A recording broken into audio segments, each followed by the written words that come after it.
Welcome back to One on One, New York's longest running sports call-in show. Sam Davis, Thomas Aiello, a very special guest with us here, athletic director at Fordham University, Ed Kull. Ed, thank you very much for taking the time. I know you're very busy, so thanks for taking the time to be with us.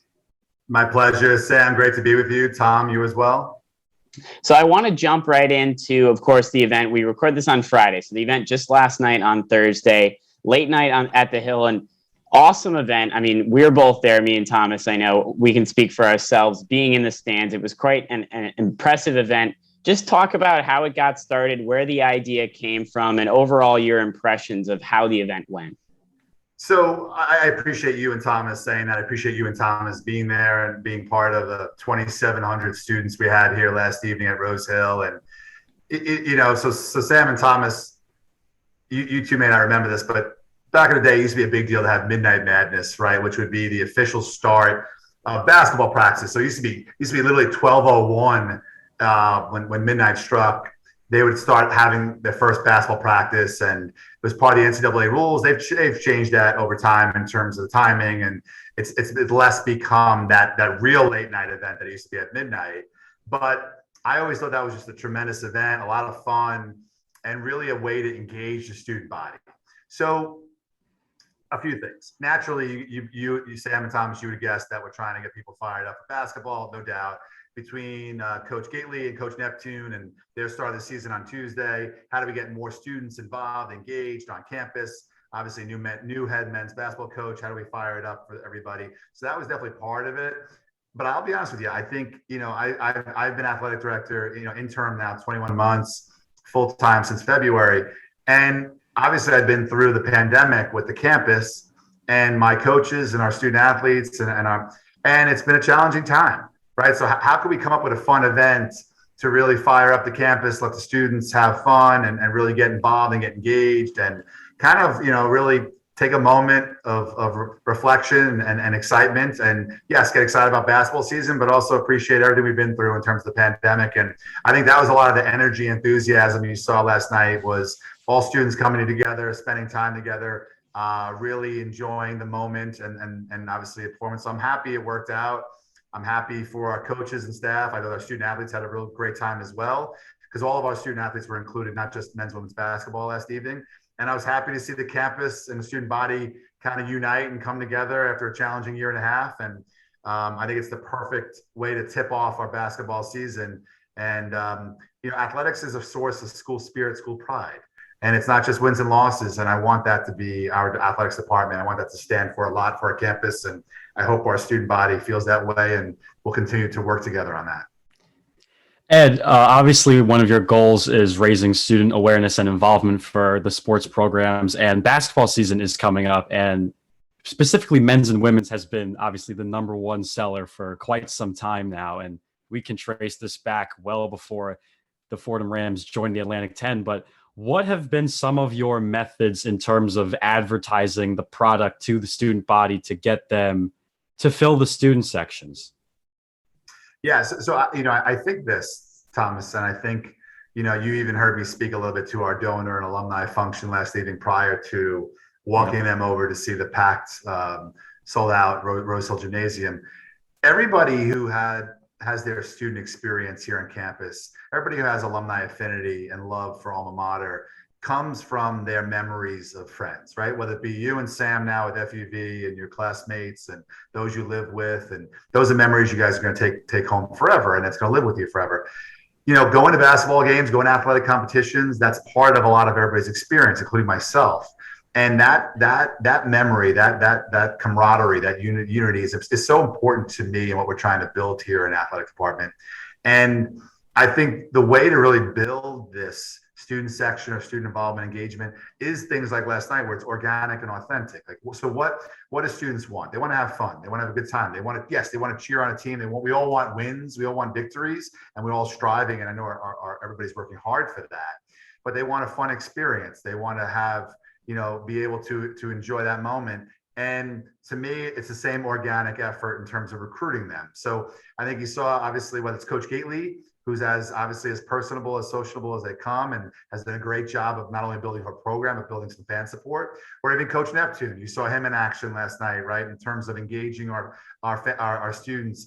How do we make it a real welcoming? And that's where that's going to the cafeterias, that's going into the dorms, that's giving out pizzas or giving out T-shirts or having ASAP Ferg perform for them.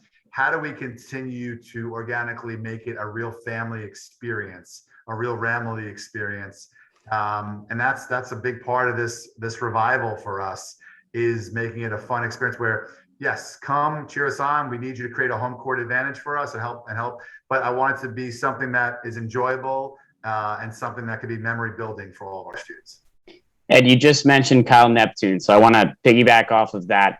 Can you just speak to the excitement that he kind of brings to the program? Because I know, speaking from a member of the student body, a lot of people are very excited for this men's program and where they can go with the addition of Neptune. Can you kind of just speak to that and how important that plays a role in his role at leading the men's program? I think it plays a tremendous role. So Sam, I think it's been well discussed and well documented in terms of the process of hiring Coach Neptune, and obviously it's been well documented our men's basketball struggles of the last 25 years. So the piece that was really important to me in our committee in the process was that energy, enthusiasm, and someone that not only, of course, wanted to be here, but really saw Fordham's potential through and through in terms of our campus, our alumni network, our student body, New York City, all the aspects of what we have here to build a successful men's basketball program, what we will build a successful men's basketball program on. And I think even for myself, I wanted a coach that student athletes want to play for. I wanted a coach that players want to be recruited by and come here and play for. And then I think you even saw it last night, both of you being here, which was even another reminder for me, the way Coach Neptune connects with our student body and connects with the crowd and understanding a college campus, understanding what a winning culture environment looks like. I'm excited for our future for so many reasons, but Coach Neptune, in terms of what he represents as our leader, but the energy, enthusiasm, the creativity, the presence he has, I'm really, really excited by what we're building here. I know he's the right man for the job. And Ed, just to kind of pick apart your answer a little bit here, you did mention about the Atlantic 10, 25 years now for the Fordham Rams in the A10, and obviously the struggles is well documented, as I think a lot of people know, including myself. But you have seemed very determined to change that this time around with bringing in Coach Neptune and the transfer portal and all the stuff that happened. Do you see a world where the Rams will rise in the A10 and become that power that fans and students want here at Fordham University? Yeah. So good question, right? So Thomas, it's been 25 years in the Atlantic 10. We've had 2 winning seasons in 25 years. That's not great numbers, right? In terms of percentages. I've been in Atlantic 10 AD meetings the last 2 days down in DC. We are one of 14 members of the A10 currently. And I saw a lot of numbers, whether it was a 10-year analysis of men's basketball. We're obviously picked B14 this year.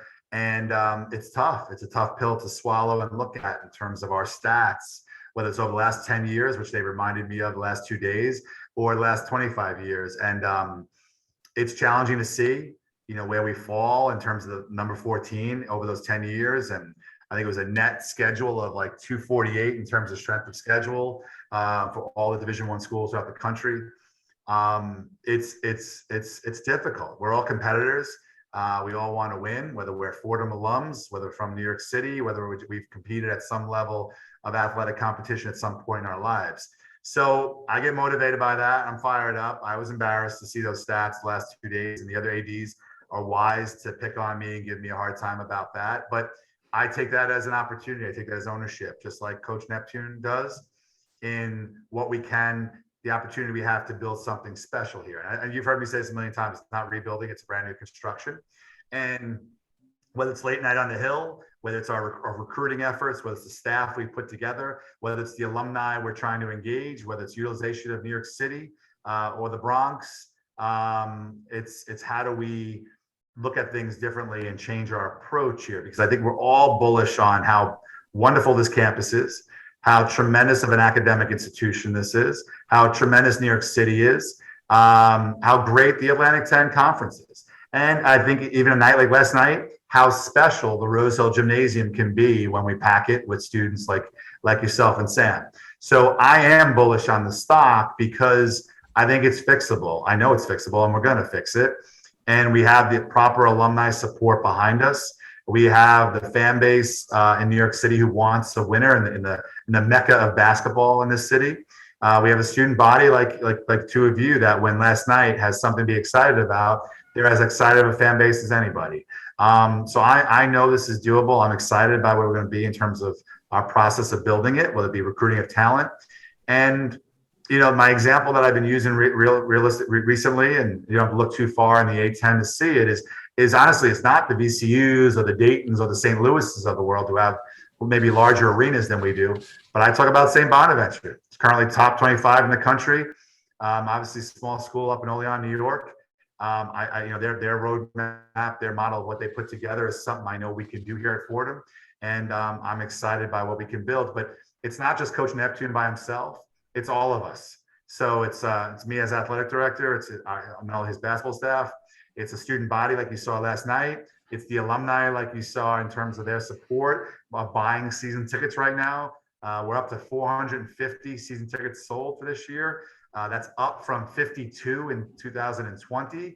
So that's a strong, whatever it is, 800, 900% growth. And we still have a long way. We still have more to go. And I know we could do that. I know we need to earn back some trust and credibility. But that's the only way of building it. There is no shortcuts. And I know we'll earn back that faith from everybody. Sam Davis here with Thomas Aiello, Athletic Director Ed Kull with us as well. I want to jump into the women's program as well quickly here. And you mentioned Coach Gately also. A very difficult non-conference schedule, something that we've talked about with her before. Obviously scheduling Notre Dame, Baylor, Houston, plenty of tough opponents on that non-conference. Can you just talk about what went into that scheduling? What was the thought process with challenging the women's basketball team with that difficult non-conference schedule? Yeah, I think to just even following off of Thomas's question about the roadmap or the blueprint or the plan here of success. I think you've heard Coach Neptune give so much kudos and credit to Coach Gately. She so well deserves of what she's built here at Fordham. And as you know, when she took over Fordham in 2011, she took over a situation probably very similar to what Coach Neptune is inheriting right now, and what she's created now as really this national power within the Atlantic 10. And I think, I joke, she's always willing to play anybody, anytime. She'll play anybody, and she's not afraid. She'll play them in the parking lot if we don't have a gym to play in. And I think that's the wonderfulness and the beauty of Coach Gately's success. Her 35 years of being a head coach is special and unique, and her wins and her resume prove that. And I think she's figured out the model that a strong non-conference schedule will only help develop her team down the stretch and through a challenging and competitive Atlantic 10 conference season. I think she plays a tough schedule. She knows it's important in terms of not only getting her team ready and developing obviously a chemistry and a high level competitive fire for the A10 season, but it actually puts them in position for an at-large bid, as well as, of course, our main goal and objective of winning the Atlantic 10 regular season. And I think that's just very, very savvy and smart of Coach Gately of positioning her team for success in the non-conference and then through the conference schedule. And her teams get better at the end of the year. Her teams are getting better by postseason time. Her teams, and I think she's figured out that model. And going through a tough non-conference schedule, Sam, is a big part of that. And I'll even give you another comparison. I think you're seeing that right now in our football program. So I think Coach Collin did a great job, obviously, from two challenging FBS schools, Nebraska and Florida Atlantic. And I think you're seeing a lot of those dividends now as we go tomorrow as we take on Georgetown for 6 in a row in our first place undefeated conference season. I think you see a lot of benefits and team growth from playing a challenging non-conference schedule. And Ed, you lead in with the gridiron. The Fordham football team, at the beginning of the year, they played Nebraska, they played FAU, they played these really tough schools, and here they are undefeated, like you said, in Patriot League play, going down to Georgetown. You were just in DC the other day, so the product that went into the blast furnace has come out a lot different here towards the back end of the schedule. How proud are you of the job that Coach Conlon has done with the team, and where do you see this going in the future? Yeah, I'm super proud of what Coach Conlon and his staff and our football student athletes have put together this year. Obviously we talked about the non-conference schedule in Nebraska and FAU, and I really truly feel like it gave them a ton of confidence, a ton of mojo, a ton of momentum heading into the Patriot League schedule, and it's showing right now. And now, honestly, we have, it hasn't been easy, right? We've also fought some injuries. So I think last week was nice that we had a well-deserved bye week after 9 straight weeks of competing. Obviously, a little bit beaten up on the defensive side of the ball, and I hope that week really has helped get us some of our guys healthy. Of course, we all know about Ryan Greenhagen and that unfortunate injury that obviously has changed a little bit of our defensive scope. But I'm super proud of how players have continued to step up. Student athletes continue to really fill into roles when injuries has occurred, and that's kudos to Coach Conlon, his leadership, his guidance, his preparation for games. Georgetown is not going to be any easy task by any means. Always give us fits historically. On the road is always difficult in the Patriot League, and they're going to be ready to go and fired up to play us. And I know Coach Conlon has our team ready to go. And then, of course, the following week is the big matchup that everybody's been waiting on. We don't want to look ahead, that's for sure. But obviously, the Holy Cross piece is the Holy Cross with the preseason favorites out of the Patriot League, and obviously have been our arch rivals here the last couple of seasons. But I can't be more prouder of what Coach Conlon has put together and built. And I think this team is firing on all cylinders here at the right time. This is one-on-one with Fordham Athletic Director Ed Kull. Ed, now that you've been in the position for a little while here, and maybe this is a question more out of curiosity, but looking back, what is the thing that you're the most proud of that you've done so far that you can maybe build on going forward in your role as you continue? So I appreciate that, Sam, and it's been an interesting 21 months to jump into the athletic director seat at Fordham, but also be an athletic director in a pandemic, and obviously full time since February.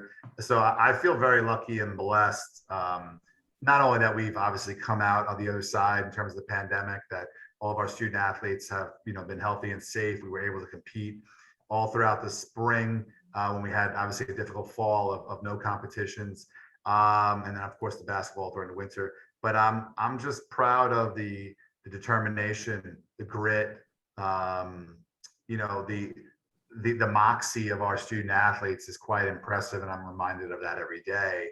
That obviously they fought through the pandemic where they had to be tested up to 3 times in a week, putting masks on, dorms. I know Tom was living on campus last semester. I'm not sure if you were, Sam, but I know the challenges that everybody on this campus had to deal with in terms of restrictions and not really being able to have a real full student experience or college experience.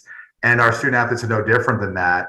And they've withstanded that. It's made them tougher. It's made them even stronger. And, our student athletes do it in the classroom as well as on the competition. Student athletes have a higher average GPA than the entire student body. So it's impressive what the group does on and off the playing surface. And I'm proud of a lot of the challenges we had to deal with even besides the pandemic and COVID. Social justice, political unrest, mental health was a big part of this past year and a half, Sam.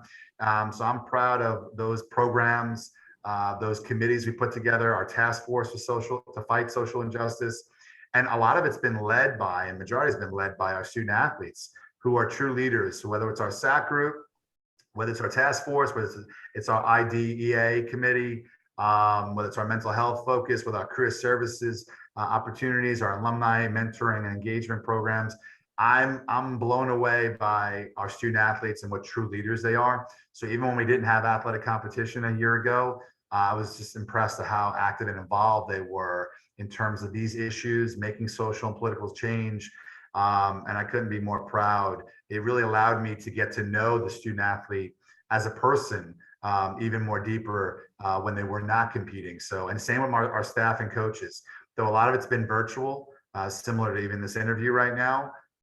it really has shown true character of our student athletes and our coaches and staff of how they dealt with crisis and chaos during the pandemic. So I feel lucky and blessed that even though it's only been 21 months, I really were able to expedite our relationship building and the ability to see our student athletes and our coaches and staff in their best.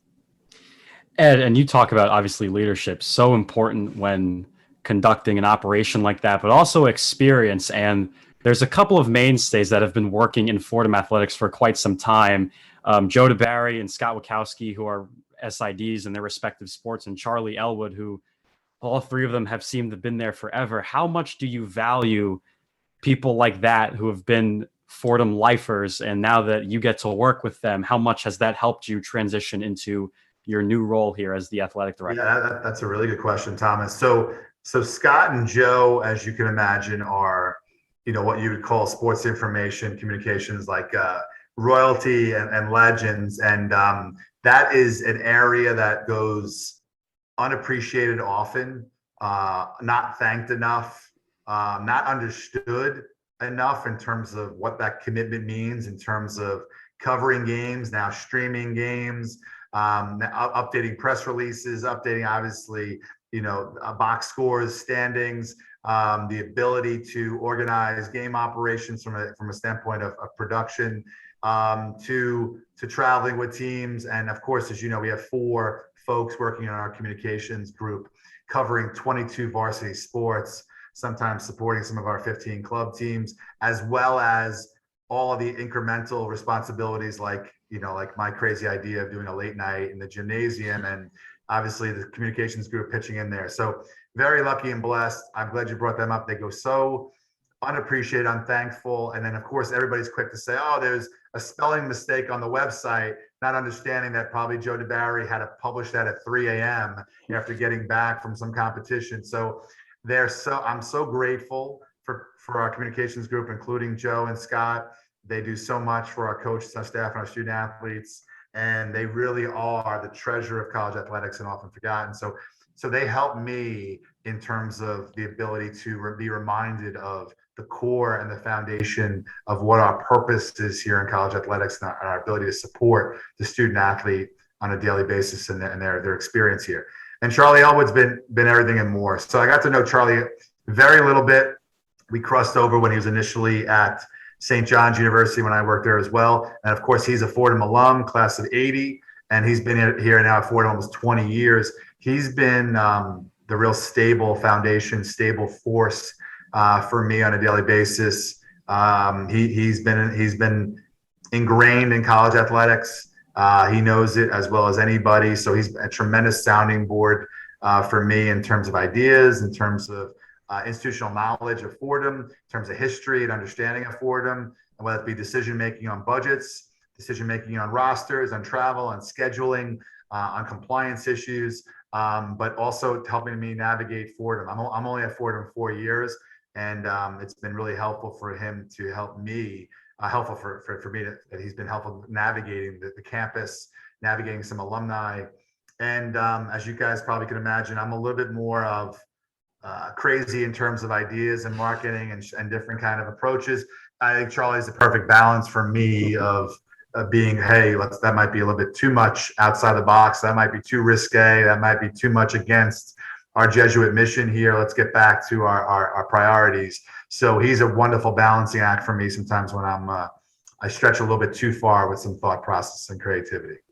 Ed, just one more before you get out of here. Just looking ahead, kind of what are your visions for the future of the program? What are your goals maybe going forward in your role here at Fordham? Yeah, so great question, Sam. So it's a busy year coming up. Not the last year and a half has not been busy, but we're working on a strategic plan. So we're doing a full evaluation analysis of our sports department, Sam.